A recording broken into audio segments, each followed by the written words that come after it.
कि electric field over the certain region, electric field ये वाली है, और ई नॉट की वैल्यू दी, ई नॉट की वैल्यू है 100 है ना newton per coulomb. Yes okay. और रेक्टेंगल सरफेस एरिया, एरिया दी वाला है sir 0.2 metre square, kept in region parallel y axis, y axis इसलिए जे यूनिट वेक्टर लिया, समझे बच्चों, ये वाई एक्सिस के कारण मैंने जे लिया,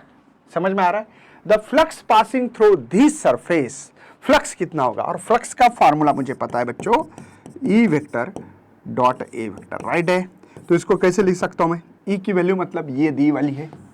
ठीक है, लिखो सर, ई की वैल्यू है 2 e naught i unit vector plus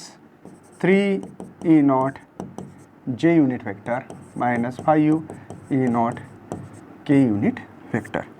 ठीक है, मल्टीप्लाई डॉट ए की वैल्यू मेरे पास 0.2 जे, राइट है बेटा। फ्लक्स इज इक्वल टू, ध्यान से देखना यहाँ पे, यहाँ हम लोगों को इसका और इसका ही प्रोडक्ट होगा, डॉट प्रोडक्ट रहा तो आई के साथ डॉट प्रोडक्ट रहा तो आंसर 1 मिलता है।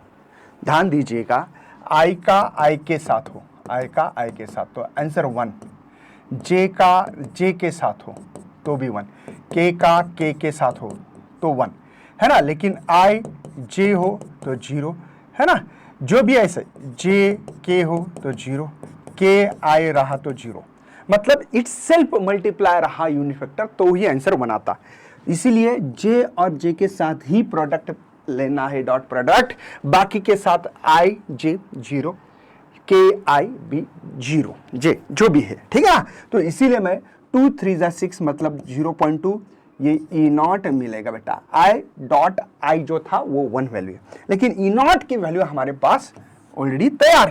है ना। तो मैं flux is equal to 0.6 multiply 100 लिख सकता हूं, तो फ्लक्स ये 60 newton metre square per coulomb, मतलब सी ऑप्शन इज करेक्ट होगा, राइट है बच्चा।